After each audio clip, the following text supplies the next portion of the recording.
So you probably know about Ego is the Enemy, and I've probably told you that I read it and I didn't understand. Like, I thought ego was good. Well, of course, to an extent, but according to this book, it's not. And it's not just, he just tells you, like, no, it's not good. He shows you examples that, here's a bunch of famous people that you probably know or don't, and this is how ego ruined them, or a lack of ego improved them. So I was wondering, how would I tell you about this?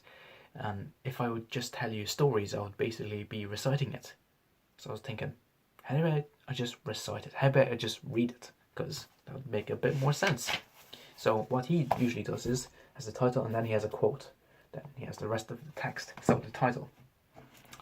For everything next, I already messed up. For everything that comes next, ego is the enemy.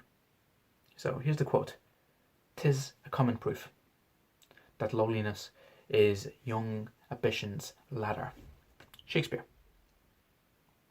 We know where we want to end up. Success. We want to matter. Wealth and recognition and reputation are nice too. We want it all.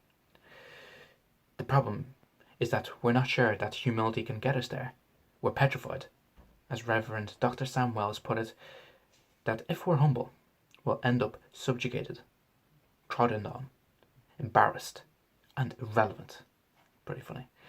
Midway through his career, if you'd ask our model Sherman how he felt, he probably would have described himself in almost exactly those terms. He had not made much money.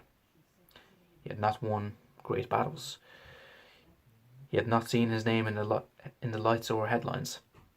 He might have, at that moment before the Civil War, begun to question his path he had chosen, and whether those who follow it finished last.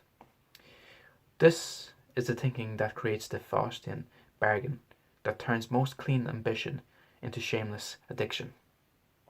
In the early stages, ego can be temporarily adaptive. Craziness can pass for audaciousness. Delusion can pass for confidence. Ignorance for courage. But that's just kicking the cause down the road. Because no one ever said, reflecting on the whole of someone's life, man, that monstrous ego sure was worth it. The internal debate about confidence calls to mind a well-known concept from the radio pioneer era Glass, which could be called the taste/talent gap. But I'm not going to go further. I think the main point in the passage I just read was craziness can pass for audaciousness, delusions can pass for confidence, ignorance for courage. But that's just kicking the cost down the road. You know what that reminds me of? A bit of stoicism, to be honest. And as much as that hurts me, stoicism kind of feels like delusion. And I'd probably be the last person that would talk about this, in my opinion. Well, there are Ryan Holiday and all that stuff. It's just, of course I understand that everything is like, perception is everything. Still, it feels a bit like a lot of effort, kinda. So that's what it kind of reminded me of. So yeah, that's why this book is such a conflict with me. Like it's just, there's so much so many conflicting ideas. It's annoying, but it's worth it. So, right, good night, and I hope you get some good sleep.